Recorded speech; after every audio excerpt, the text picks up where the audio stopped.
ನೋಡಿ ಹೂರ್ಣನ ಈ ಥರ ರೆಡಿ ಮಾಡಿ ಇಟ್ಕೊಂಡಿದ್ದೀನಿ.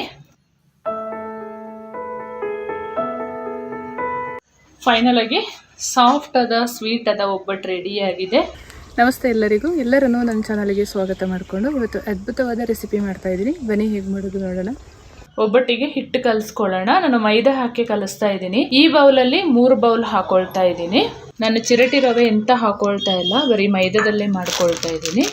ಒಂದು 1/4 ಟೇಬಲ್ ಸ್ಪೂನ್ ಅಷ್ಟು ಉಪ್ಪು ಹಾಕೊಳ್ತಾ ಇದ್ದೀನಿ. ಒಂದು ಅರ್ಧ ಟೇಬಲ್ ಸ್ಪೂನ್ ಅಷ್ಟು ಅಡಿಗೆ ಅರಿಶಿನ ಹಾಕೊಂಡು ಚೆನ್ನಾಗಿ ಮಿಕ್ಸ್ ಮಾಡ್ಕೊಳ್ಳೋಣ. ಸ್ವಲ್ಪ ಸ್ವಲ್ಪನೇ ನೀರು ಹಾಕ್ಕೊಂಡು ಮಿಕ್ಸ್ ಮಾಡಿಕೊಂಡು ಕಲಿಸ್ಕೊಳ್ಳೋಣ. ಒಬ್ಬಟ್ಟು ನೀಟಾಗಿ ಸಾಫ್ಟ್ ಆಗಿ ಬರಬೇಕು ಅಂದರೆ ಕಲಸುವ ಹದ ಕೂಡ ತುಂಬ ಇಂಪಾರ್ಟೆಂಟ್ ಆಗಿರುತ್ತೆ. ಈ ಹಿಟ್ಟು ಕಲಸಿ ಸಾಧಾರಣ ಒಂದು 2 ಗಂಟೆ ಆದರೂ ಇಡಲೇಬೇಕು ನೀವು ಒಬ್ಬಟ್ಟು ಮಾಡ್ಕೊಳ್ಳುವ ಮೊದಲು. ಅದಕ್ಕಿಂತ ಜಾಸ್ತಿ ಇಟ್ಟರೂ ಕೂಡ ತುಂಬ ಚೆನ್ನಾಗಾಗುತ್ತೆ ಹಿಟ್ಟು. ಈ ಹದದಲ್ಲಿ ಕಲಸಿ ಆದ ಮೇಲೆ 1 ಸ್ಪೂನ್ ಆಯಿಲ್ ಹಾಕ್ಕೊಂಡು ನೀಟಾಗಿ ಕಲಿಸ್ಕೊಳ್ಳೋಣ. ಜಾಸ್ತಿ ಒಮ್ಮೆಗೆ ಹಾಕೊಳ್ಳೋದು ಬೇಡ.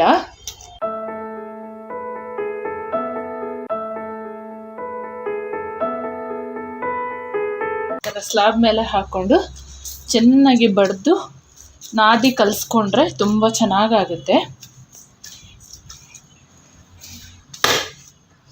1 ಸ್ಪೂನ್ ಆಯಿಲ್ ಹಾಕ್ಕೊಳ್ಳಿ ಮಧ್ಯೆ ಮಧ್ಯೆ.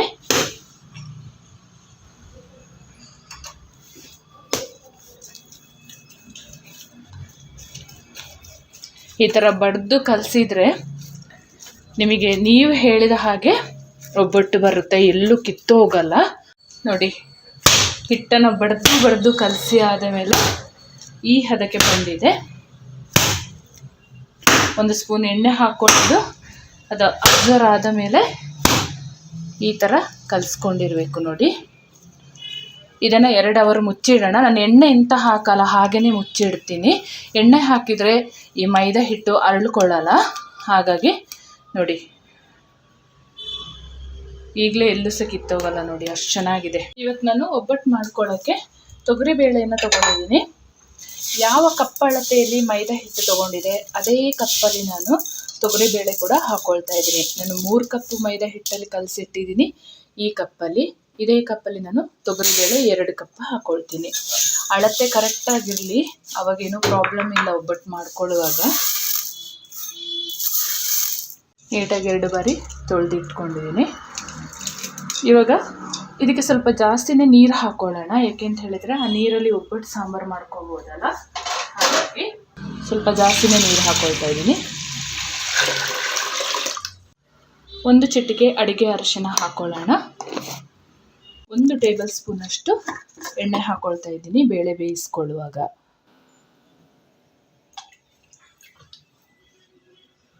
ನೀಟಾಗಿ ಒಮ್ಮೆ ಮಿಕ್ಸ್ ಮಾಡಿಕೊಂಡು ಬೇಳೆನ ಬೇಯಿಸ್ಕೊಳ್ಳೋಣ. ಬೇಳೆ ಬೇಯಿಸ್ಕೊಳ್ಳುವಾಗ ಒಂದು ಗಮನದಲ್ಲಿರಲಿ, ಜಾಸ್ತಿನೂ ಬೇಯಿಸ್ಕೊಳ್ಬಾರ್ದು ಅಥವಾ ತೀರ ಗಟ್ಟಿಯಾಗಿಯೂ ಇರಬಾರ್ದು. ಆ ಥರ ಬೇಯಿಸ್ಕೊಳ್ಬೇಕು. ಬೇಳೆ ಈ ಥರ ಚೆನ್ನಾಗಿ ಕುದೀತಾ ಇರುವಾಗ ಇದರ ನೊರೆ ಇರುತ್ತಲ್ಲ, ಅದನ್ನೆಲ್ಲ ನಾವು ತೊಗೊಂಬಿಡೋಣ. ಅಲ್ಲೇ ಇದ್ದರೆ ಅಷ್ಟು ಚೆನ್ನಾಗಾಗಲ್ಲ. ನೋಡಿ, ಈ ಥರ ಬೇಳೆ ಕುದ್ದ ಮೇಲೆ ಅವಾಗವಾಗ ಚೆಕ್ ಮಾಡ್ಕೊತಾ ಇರಬೇಕು ಬೆಂದಿದೆ ಅಂತ. ಈ ಥರ ಕಟ್ ಮಾಡಿದಾಗ ನೀಟಾಗಿ ಈ ಥರ ಕಟ್ಟಾಗಬೇಕು. ಇದಿನ್ನೂ ಬೆಂದಿಲ್ಲ. ಇನ್ನೊಂದು 5 ರಿಂದ 6 ನಿಮಿಷ ಬೇಯಿಸ್ಕೊಳ್ಳೋಣ.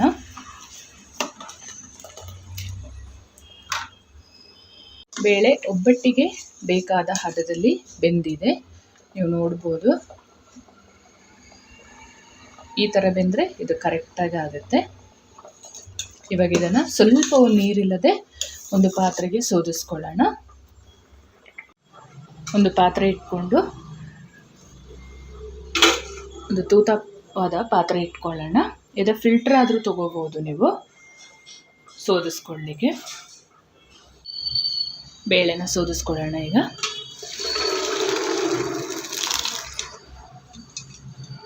ಬೇಳೆಯಲ್ಲಿ ಸ್ವಲ್ಪವೂ ನೀರು ಇರಬಾರ್ದು, ಅಷ್ಟು ನೀಟಾಗಿ ಇಳ್ದಿರಬೇಕು. ನೀರೆಲ್ಲ ಇದ್ದರೆ ಹೂರಣ ತೆಳ್ಳಗಾಗ್ಬಿಡುತ್ತೆ. ಹಾಗಾಗಿ ನೋಡಿ, ನೀರು ಸ್ವಲ್ಪವೂ ಇಲ್ಲದೆ ಸೋರಿಸ್ಕೊಂಡಿದ್ದೀನಿ. ಈ ಹದದಲ್ಲಿ ರೆಡಿಯಾಗಿರಬೇಕು ಬೇಳೆ. ಸೇಮ್ ಒಂದು ಪಾತ್ರೆಗೆ ಬೇಳೆ ಹಾಕ್ಕೊಂಡು ಇವಾಗ ಬೆಲ್ಲ ಮತ್ತು ಕಾಯಿ ಹಾಕ್ಕೊಂಡು ಮಿಕ್ಸ್ ಮಾಡ್ಕೊಳ್ಳೋಣ. ಯಾವ ಕಪ್ಪಲ್ಲಿ ನಾನು ಬೇಳೆ ತೊಗೊಂಡಿದ್ದೆ ಅದೇ ಕಪ್ಪಲ್ಲಿ 2 ಕಪ್ಪಷ್ಟು ತೆಂಗಿನಕಾಯಿ ತುರಿಯನ್ನು ತೊಗೊಂಡಿದ್ದೀನಿ ಹಾಗೂ 3 ಏಲಕ್ಕಿಯನ್ನು ಹಾಕ್ಕೊಳ್ತಾ ಇದ್ದೀನಿ. ಸೇಮ್ ಒಂದು ಕಪ್ಪಲ್ಲಿ 2 ಕಪ್ಪಷ್ಟು ಬೆಲ್ಲ ಹಾಕ್ಕೊಳ್ತಾ ಇದ್ದೀನಿ. ನೀಟಾಗಿ ಮಿಕ್ಸ್ ಮಾಡ್ಕೊಳ್ಳೋಣ. ನೀಟಾಗಿ ಬೆಲ್ಲ ಕಾಯಿ ಬೇಳೆನ ಮಿಕ್ಸ್ ಮಾಡಿಕೊಂಡು ಬೆಲ್ಲ ಕರಗಿಸ್ಕೊಂಡ್ರೆ ಸಾಕು. ಕಂಪ್ಲೀಟಾಗಿ ತಣ್ಣಗಾದ್ಮೇಲೆ ಇದನ್ನು ರುಬ್ಕೋಬೇಕು.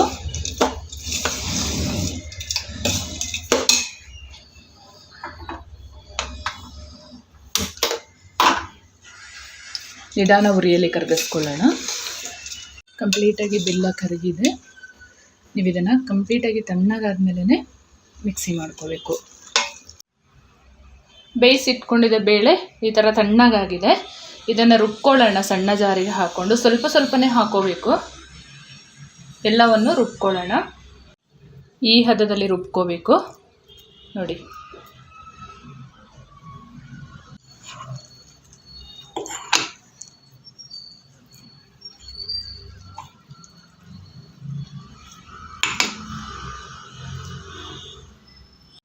ನೋಡಿ ಹೂರ್ಣನ ಈ ಥರ ರೆಡಿ ಮಾಡಿ ಇಟ್ಕೊಂಡಿದ್ದೀನಿ. ನೀವು ನೋಡ್ಬೋದು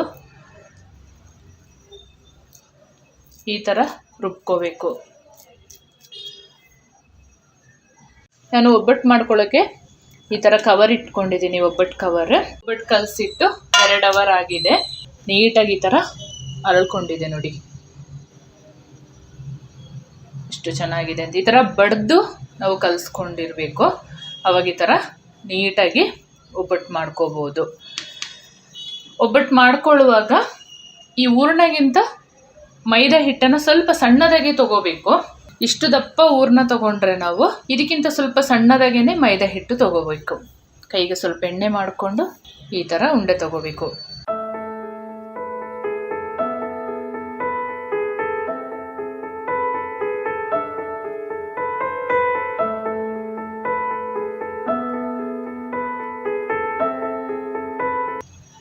ಈಗ ಸ್ವಲ್ಪ ಸ್ವಲ್ಪ ಥರ ಉಂಡೆ ತಗೊಂಡು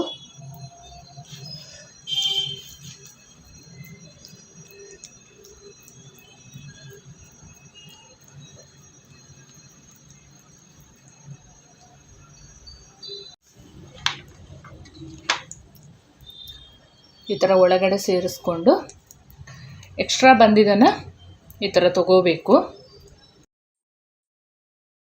ಈ ಥರ ಒಬ್ಬಟ್ಟನ್ನ ಪ್ಯಾಕ್ ಮಾಡಿಕೊಂಡು ಮೇಲ್ಗಡೆಯಿಂದ ಸ್ವಲ್ಪ ಎಣ್ಣೆ ಹಾಕ್ಕೊಂಡು ಈ ಥರ ತಟ್ಕೊಂಡ್ರೆ ಆಯಿತು.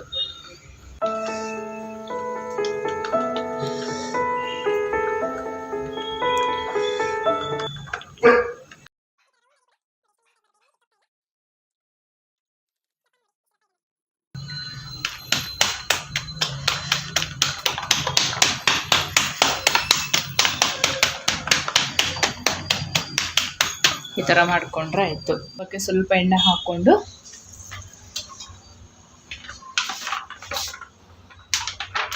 ನೋಡಿ ಈ ಥರ ಕೈಯಲ್ಲೇ ತೆಗೆದು ಹಾಕ್ಬೋದು. ಎಲ್ಲಿ ಕಿತ್ತು ಹೋಗಲ್ಲ. ಒಬ್ಬಟ್ಟನ್ನು ಉಲ್ಟಾ ಹಾಕಿ ಬೇಯಿಸ್ಕೊಳ್ಳೋಣ.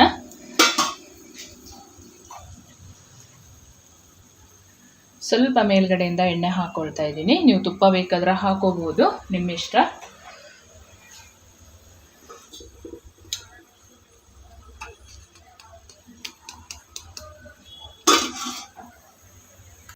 ಒಬ್ಬಟ್ಟು ರೆಡಿಯಾಗಿದೆ. ಇದನ್ನು ತಗೊಳ್ಳೋಣ. ನೋಡಿ ಈ ಥರ ಒಬ್ಬಟ್ಟು ರೆಡಿಯಾಗಿದೆ. ಫೈನಲ್ ಆಗಿ ಸಾಫ್ಟ್ ಆದ ಸ್ವೀಟ್ ಆದ ಒಬ್ಬಟ್ಟು ರೆಡಿಯಾಗಿದೆ.